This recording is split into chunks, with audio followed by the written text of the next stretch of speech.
The Dominic King Show. And I'm on the red carpet. The Dominic King Show. Tonight's red carpet guest is the award-winning Medway composer Thomas Hewitt-Jones. In 2003, he won the BBC Young Composer Competition. He's gone on to write music for the 2012 Olympics, the Queen's Platinum Jubilee, for film and television, as a composer for library production music. He's even created a piece of music that went mega viral with over 2 billion streams on TikTok. His latest project is closer to home, working with the Rochester Choral Society, celebrating their 150th anniversary next month. He's been commissioned to create a new choral work called Regards to Rochester.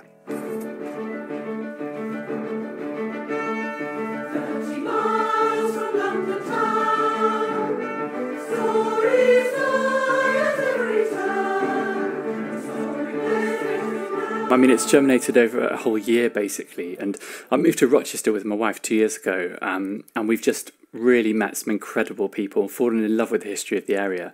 And when John Mountford, director of Rochester Choral Society, told me it was their 150th anniversary this year and that they wanted to commission something, it was such an excitement, such a pleasure. I'd had memories of going back to Rochester as a child, actually, school trips to the dockyard and the castle. And that became a bit of a cliche, really.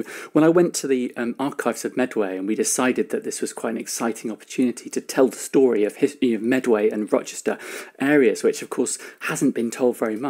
It became such a rich thing, really, and learning so much about the history, which is so much beyond just the dockyard and Dickens. You know, there's so much to tell. That's the point, isn't it? You know, obviously, Rochester and Dickens entwined, and people will always make that connection. But the Saxons, the Vikings, the Huguenots, the Romans, you know, building this incredible infrastructure around this place. So, in its sense, when you walk into these places like Rochester and Chatham and Strood in Gillingham, you just kind of almost get this feeling that you are walking on ancient land. That's absolutely right, isn't it? And there's so much to it. I mean, when I opened this old Rochester guidebook, it said, you know, Rochester, nexus of sea and air. And of course, you've got the Romans, you've got the Saxons, you've got the Vikings, but you've also got this history of Short's Air, the amazing air factory for the seaplanes, you know, and the Aveling Porter, the traction engine company, the post-industrial revolution boom. There's obviously the Romans, there's the Victorians, the incredible history around Dickens and the High Street, which we've tried to really bring into this piece as well. But I think this common thread that you've identified, Dom, is the social awareness, the social history of the area, which of course Dickens, it really chimed with Dickens, because Dickens was so much into kind of social awareness of all the problems and trying to draw attention to things in a constructive way as well.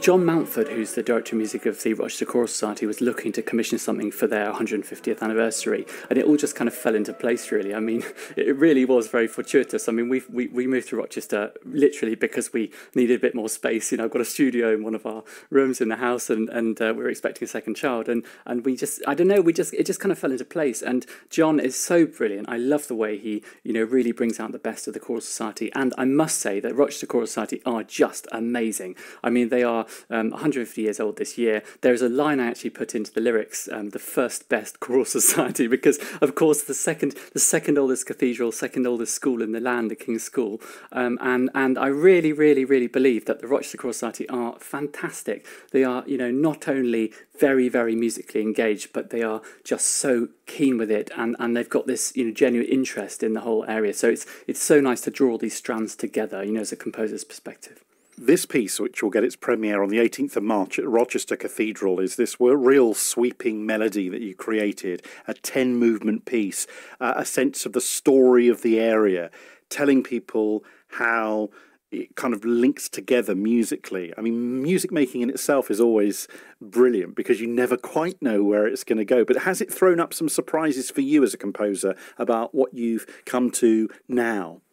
It really has. I mean, I've noticed that a strand that I naturally drew out of this whole project was that of kindness, that, you know, despite AI, despite the world around us being pretty rubbish at times at the moment for various reasons, you know, not just politically, but all sorts of stuff, and we've got to draw this kind of strand of human kindness out of it and all kind of come together.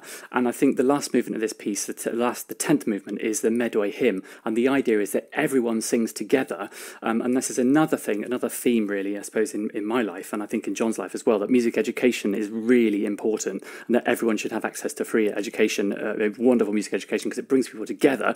And so this Medway hymn draws together the social awareness of the area and the fact that we are all human beings. We've got to come together and help each other, you know. But also I feel that this is what Dickens really believed in. And there's many surprises over the evening. I hope everyone really enjoys it as much as we are putting it together. Dickens appears at the very end in a secret sequence. We know there's a lot of dramatic stuff here. Dickens, hopefully, if we can get it right, appears and will, you know, kind of bring the evening to a close after everyone's sung together. So I hope this brings together in real terms what he really lived for as well. And that act of kindness and community and being together, I guess with you and your wife too, particularly as with her work as a nurse, that must really chime with this piece. It really does. And I think we've all got to come together, and choral singing for me is the epitome of that. It's like a metaphor for what we should all be doing in life, supporting each other, coming together in difficult times, whatever those mean. Well, look, we thank Annalisa for what she does on the front line for the NHS, and I know lots of stories are interwoven within this piece that will really hit home for so many people. And as a composer, for you, this is different to much of what you do, or part of the overall picture, because the genres are varied. It is. I mean, for me, it's about integrity for the particular project. And for me, this is the most exciting, I'll be absolutely open, this is the most exciting thing I've ever done. And I feel very, very proud of it, because it brings together what I feel musically, what we all feel socially and in terms of life in general, and also a lot of history, which of course we all love. We all love stories and telling stories. I think it does it all for me. Yes, I mean, a lot of different things one works as a composer, one works at, but I think the common theme is trying to find out what the essence of something is and depict it. And I think I've tried to do that with Medway and Rochester, find out what the essence is, create that and tell the story. What people might not know, Thomas, is that you are responsible for this famous sound. Do ba do ba do ba do ba do ba do ba do ba do ba do boo do a boo ba do ba do boo boo ba do a do ba do ba do a do ba do ba do do do. That has been used, heard by billions of people, right? Bless you. Well, it was one of those things that you just don't know. You know, you do it as a joke for yourself in your studio, you know, at the end of the day, and then you never think. But that's the value, right, of art, isn't it? That you know, things can tell stories. We can express the human condition in some way, and you never know where it's going to turn up. And I know it's silly and it's a silly thing, but I mean, we've all got to laugh, haven't we, as well?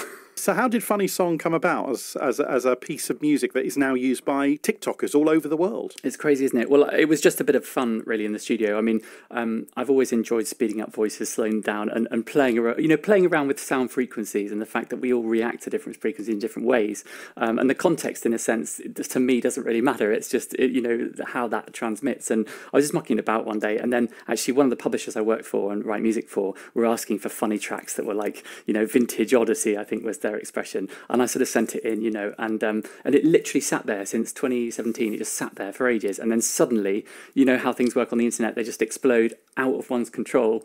And I suppose I laugh about it now, but if we can spread the fact that the arts and music are really important and that everyone should have access to them, that is a good thing. Thank you so much for being with us and telling us about this incredible anniversary that is coming up for Rochester Choral Society. Thank you so much for having me, Dom. Regards to Rochester from the Rochester Choral Society. We performed on March the 18th at Rochester Cathedral. For tickets, head to rochesterchoral.co.uk. Books, film,